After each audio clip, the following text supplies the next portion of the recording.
welcome to another episode of Access to the Arts. I'm your guest host today, Allison Zeidel, and we're going to revisit a conversation with Louis Rickey from the Indiana Arts Commission and Phil Quinn a little bit later, but first we're going to talk about a really exciting event coming up in Wayne County that a lot of people really look forward to. We're hoping to build some excitement, so we're joined today by two of its wonderful creators, Monica Koschlein and Sean Dingworth. Thanks for being here. Thanks for having us. Yeah. It's a super fun event, and I've become a volunteer for this event because I just love it. Everything about it is so much fun, and of course I love being outdoors, and I love that there's a festival in the middle of winter that's outside. So good job on that, first of all. Thank you. But tell us about the event. So when does it happen? Sure. The event is going to be January 23rd through January 28th. Okay. And it's rain or shine, cold or not. Some years it melts down a little faster than we expect, right? But, exactly. We don't ever delay the event, do we? No, we do not. So yes, it's happening. So bundle up, come as you are, or come in shorts if we hit another 65-degree year, right? Exactly. All right, so Monica, why don't you tell us about some of the people that make this happen? Because I know this is not an inexpensive event. Well, maybe we should start actually with the carvers. So the stars of the show. Tell us about those first. So we have, I think this year we're having 9 world-class sculptors come. And when we say world-class, I think it's important to quantify the fact that between them, they have like 3 world medals, 2 Olympic medals. I mean, they are world-renowned carvers. And you know, we've heard from other communities that have ice festivals, and people always tell us that this is the one, this is the best in the Midwest. This is premier. So we're pretty excited. And do I hear correctly that a lot of these carvers were actually chefs? Yeah. Okay. Yeah, so they all have backgrounds in the culinary arts. And so this is an opportunity for them to be creative and use those artistic skills in a different way. We provide 28 tons of ice for them to create. Approximately 50 sculptures will be created. The core of the activities will be in the Jack Elstro Plaza, but there will be sculptures throughout the Depot District, all through the downtown business area. So lots of great sculptures to see. And as Monica said, the artistic level of this festival is really at the highest level. So this is actually an art event. It's also an economic development event. We invite people into town for it. I hope others invite people into town for it too. Yeah, and we're very excited this year. We received an Indiana Arts Commission grant, and that is because of the artistic component that we provide through this. But obviously it's great tourism, it's economic development for our community. We're bringing people to our core, our downtown, at a time when business is typically a little slower. So this is a great boom for the businesses in the community. Good. And of course, if you've ever been to this event, you know it's an art event because it's amazing what they do. We just love sitting there and staring while the guys create these sculptures. They're amazing. So. They are very interactive. In fact, they'll be doing live carvings throughout the week in Jack Elstro Plaza, but on Saturday they'll be live carving on Main Street in the Depot. That's the best way to interact with the carvers. And they're wonderful with children and everything. They are. They're so good about stopping and showing them the tools and everything, so it's so neat. But you talked about the Indiana Arts Commission, but I know other people support this event. So can you tell us who else supports it? So in addition to the Indiana Arts Commission, another large funder is the Efferson Family Fund that's been with us since the very beginning. Both of those grants come from outside of Wayne County and serve to financially support 20% of the total cost of the festival that we're receiving outside of Wayne County. In addition to that, we have a strong partnership with IU East, who supplies partial in kind and partial funding at the $5,000 level. And then we always acknowledge the Richmond Parks and Recreation Department and the City of Richmond for their support in bringing it together, as well as the Richmond Art Museum, who happens to serve as the fiscal agent. So if people wanted to still support the festival, whether that be a business or an individual, they can make checks to the Richmond Art Museum and be acknowledged for the Meltdown. Okay, and people can support it all year. So so it doesn't have to be just in the crunch time when we're trying to make sure we have enough money for it. It can be all year. And they just memo at the bottom, Ice Festival or Meltdown. Meltdown on the memo, and we'll know. Okay, that's wonderful. Well, I appreciate what people do. We certainly acknowledge that 20% of it does come from outside of Wayne County, so we want to make sure Wayne County's is stepping it up and make sure that we support our festival. But it's really neat to see that people outside of the county find this important, and grateful, very grateful to those two organizations. Yeah, I think it speaks to the quality of the activity and how people view our community. Right. And it is viewed as an arts community, and viewed as a community that provides great activities for kids. Right. We need to mention that this is completely free, very family-friendly event. We'll have the kids zone again with the interactive ice sculptures, always popular. Oh yeah, that slide. Oh my gosh, the slide is so fun. table. My 6-year-old will not get off Yeah, that slide. yeah. That's wonderful. I also know that a lot of organizations are involved. So Morrison Reeves Library, I believe, Yes. does the chili cook-off, Correct. which is a benefit. And a Meet the Carver. So Meet the Carver on the Tuesday night of the festival, right before it kicks off.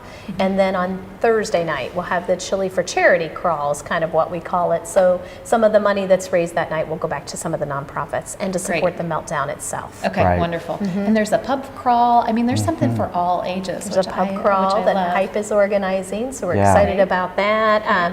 Just so many things going on, and I think what we're looking for is for businesses and or other organizations to say, I want to take a piece of this. For example, I know Steve Cleaver approached us and said he was very interested in adding a music component. So he has organized free music throughout Richmond Yes. on So Saturday. Just a really nice addition to get in and get warm Right. and get another artistic And component. those will be at some area churches, and all of this will be on the Meltdown website. Okay.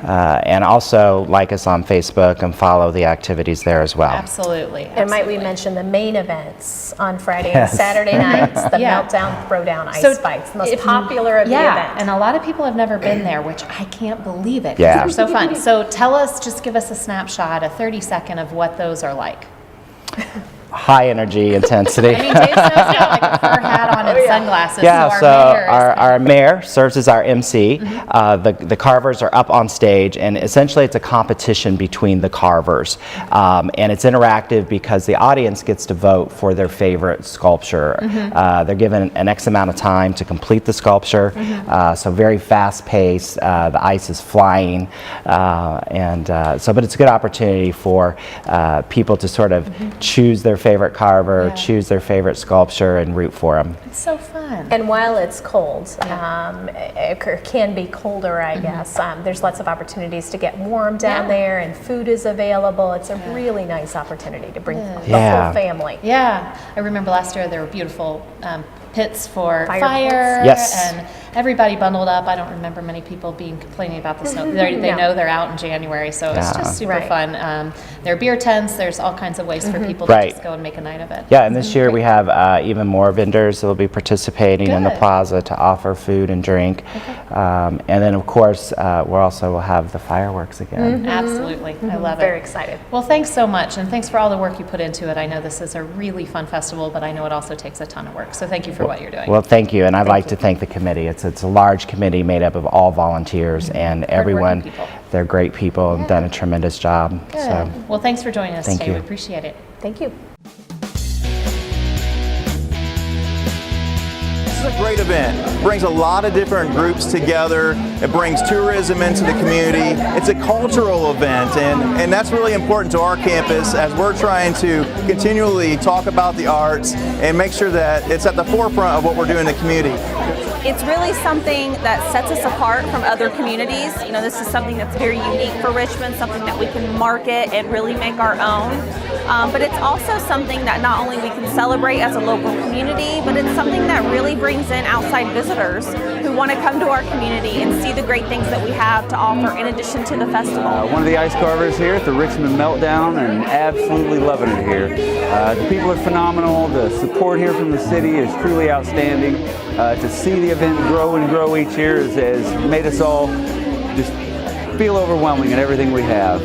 To know that the people here enjoy it, the people here want us back, and to try and do more and try and do better is all we're looking for. What is up, Richmond? It's the Meltdown Festival. Welcome back and welcome to Ice Fights 2016. Are you ready for a fight tonight?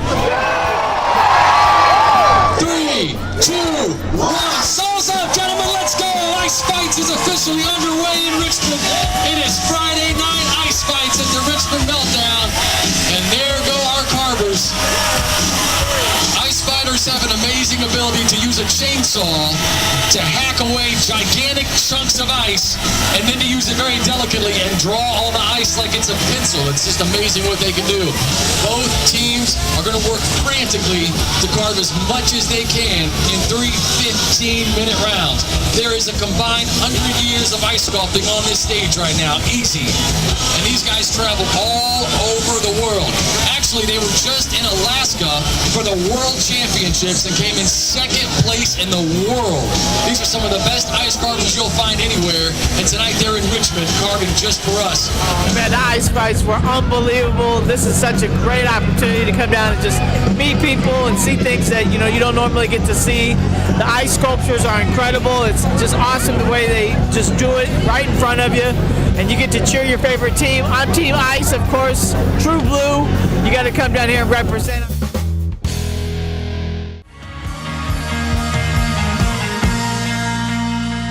We're continuing our conversation with Louis Rickey. He's the Executive Director of the Indiana Arts Commission. Thanks for staying for segment number 2. If you missed any of our previous segment, you can go to our previous edition of Access to the Arts, either on YouTube or you can download it from the WCTV.info website. I wanted to talk about how to encourage young artists to continue their craft, and maybe how that is spilling over into even more community engagement than the arts usually do. So what would you say to a parent of a budding young artist? How do you encourage them to continue their craft? Well, first of all, it's important to realize that that being an artist is actually a good profession, and nationwide, actually on average, artists earn a little bit higher than the national average salary for people in the workforce. What happened to starving artists? I thought that was a thing. So here in Indiana, we did an employment study in the state, and nationally, about 80% of artists or creative jobs are with organizations, and about 20% are independent. They're their own bosses, right?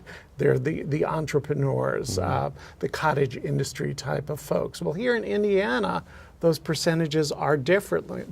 In fact, about 60% of our artists are independent creative jobs are in that sector, and only 40% are with organizations. So being in that kind of self-employed entrepreneur ranks in Indiana is where a lot of our arts employment is. Part of the reason for that is that Indiana is an affordable place, and therefore, so being an entrepreneurial type of artist is more doable. So the disparity between what people earn in Indiana as opposed to nationally is greater with the jobs that are in organizations than when you look at independent people. And therefore, we have a really good environment for independent artists, for entrepreneurial people to stay in Indiana, to be here.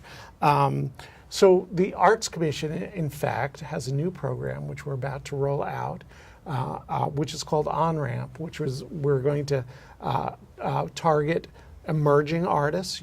Doesn't mean you're necessarily young. I'm sure a lot of them will be, but some of them may be second career people, retired people that have another career, etc. And we're going to give them sort of a boot camp on the business end of things, and then help them to take their first step into practicing their art as a professional in this state.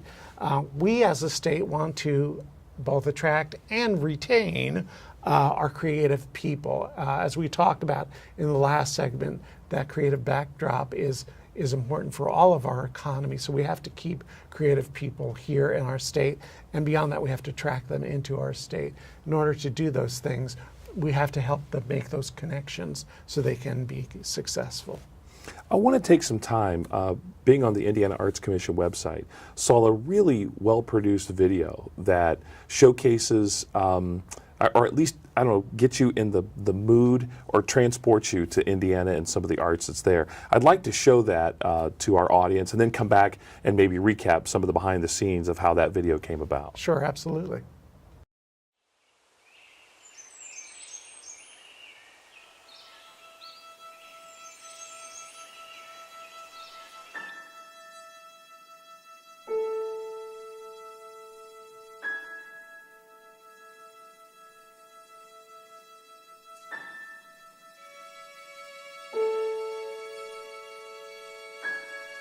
We take our fabric from the field that Lincoln plowed. The same earth mound builders aligned with the movement of stars. We choose our colors from the trees as they travel toward winter and thread our vision with the Wabash.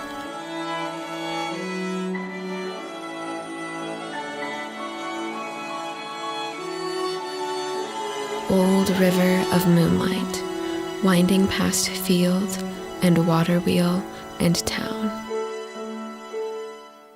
Love of confluence calls us to weave together tattered and new, rough and smooth, dark and bright.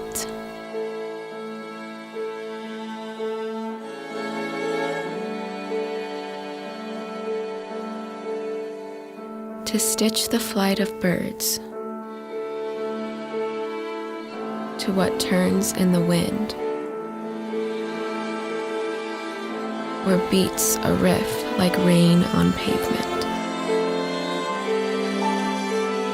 From a curb on Indiana Avenue, the work of our hands radiates outward. Block by block, circle by circle, a pattern is growing.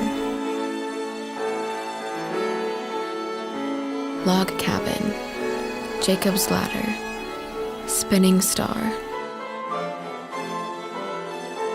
A pathway to freedom, yet to be named.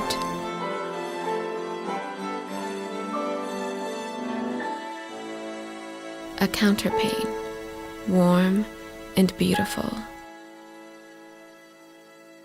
touching us like sunrise.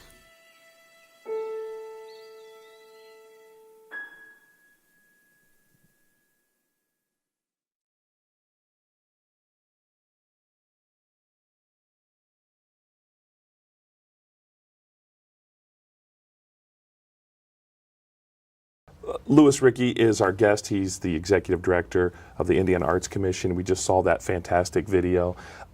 There's some neat behind-the-scenes stories about how that video came about and, Sure. and the participating people in it. So that video was really developed for our 50th anniversary as an organization, as a state agency, which is fabulous. We've been here since the late 60s. And we had a Governor's Arts Awards for our 50th anniversary. We have that every 2 years, but we had the 50th anniversary edition of that. And it was at Butler University in Indianapolis. We kind of go around the state with it. We've had one here in this section of the state a while back, but we did it at Butler University, and we brought together sort of some creative people. Sherry Wagner, who is our current state poet laureate, who we helped to manage and promote. A student at Butler University who was a composition student, Tim Carlos, who actually wrote the original music for that, and then a narrator who was the winner of a competition that we do on behalf of the National Endowment for the Arts called Poetry Out Loud, a high school student. We married that with some great professional talent from Think Ahead Studios in Indianapolis and came up with a piece that celebrates kind of some of the themes we've been talking about, the centrality of the arts to community in our state. It just seems to me that you've got a great job. That it's a lot of fun, and that if you ever get down, if you're ever having a bad day, Louis, got this enormous stockpile of art that you can change your mood in. It's got to be great. Well, I always think that I have one of the best jobs in the world, because when I sit on behalf of the arts and the creative people of the state and all the people of the state, I get to do that. I get to do that every day. I do sit in my seat on behalf of every last person in the state, and that's really fun for me to think that we potentially can impact the lives of everybody in the state and do something positive for them. Lewis, thank you so much for being a part of our show. Again, a second segment, thank you for being a part of the program. And we look forward to having you back in this community again very, very soon. Thank you very much.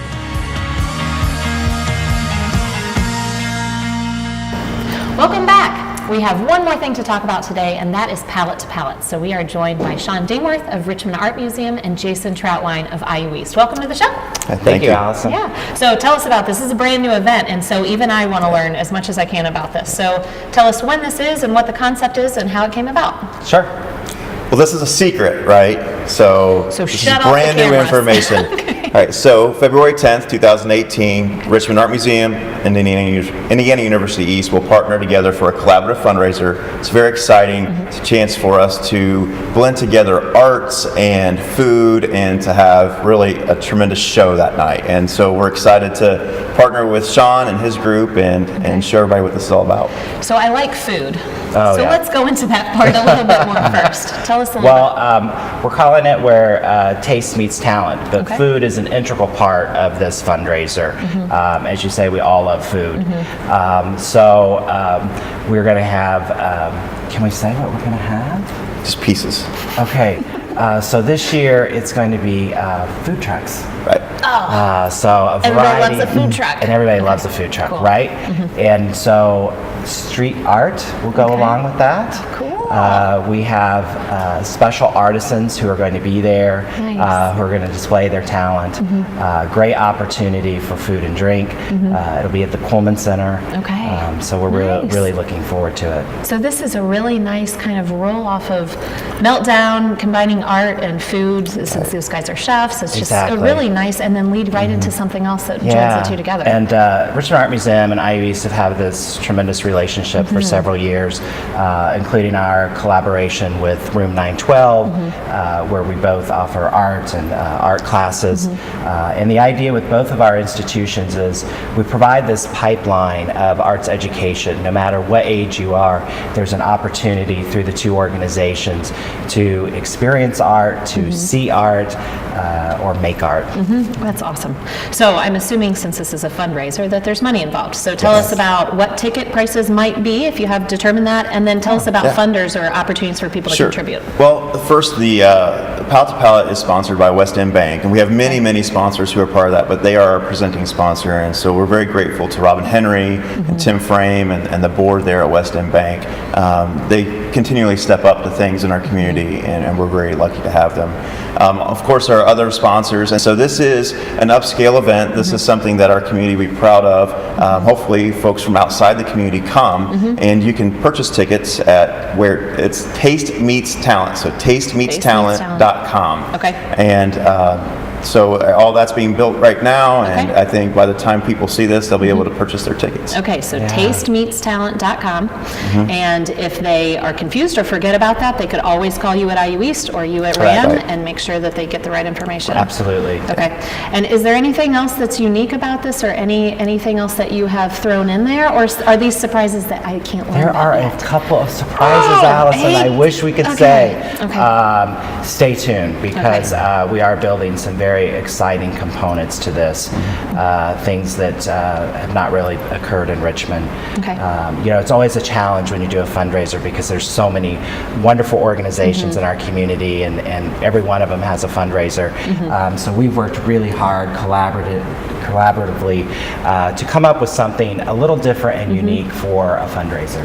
We have a great committee who's helping us put this together. So a lot of folks who are part of the Richmond Art Museum Board and part of IU East, a lot of artisans who are part of this, and of course Ginger Gray is helping us out. And this is another Ginger Gray production. And so if it's Ginger Gray is involved, you want to be there. And she has some things that she has never done in the community yet that I think she's had saved up just for this, and so we're excited to surprise amazing. people.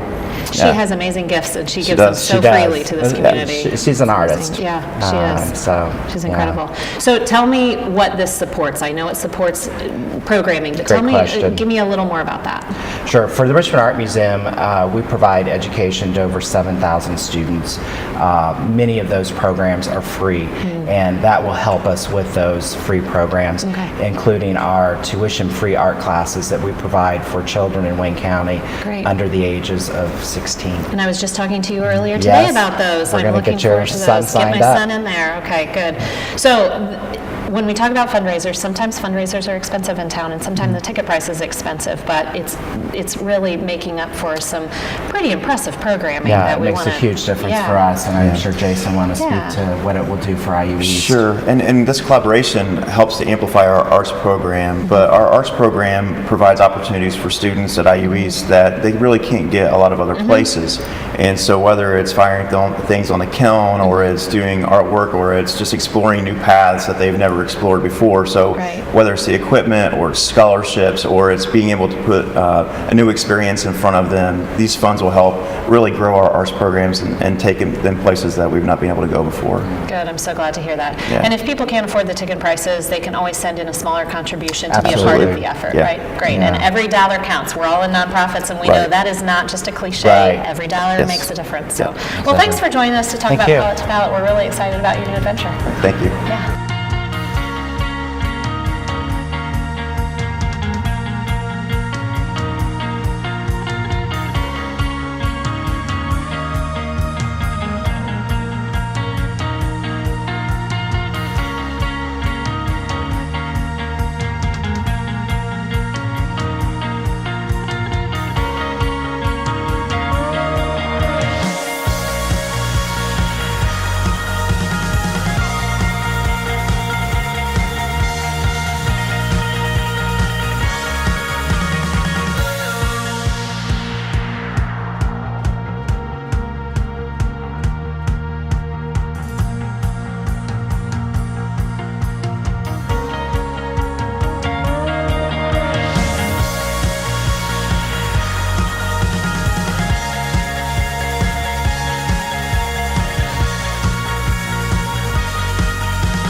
Thanks for joining us on today's show. We had a great opportunity to talk to Monica Koschlein and Sean Dingworth about the upcoming Richmond Meltdown, one of my favorite events in town, and also a lot of fun with Jason Troutline and Sean Dingworth with some secrets about the upcoming event Palate to Palate, which sounds so fun. I can't wait for that one too. So thanks for joining us today on Access to the Arts. We'll see you next time.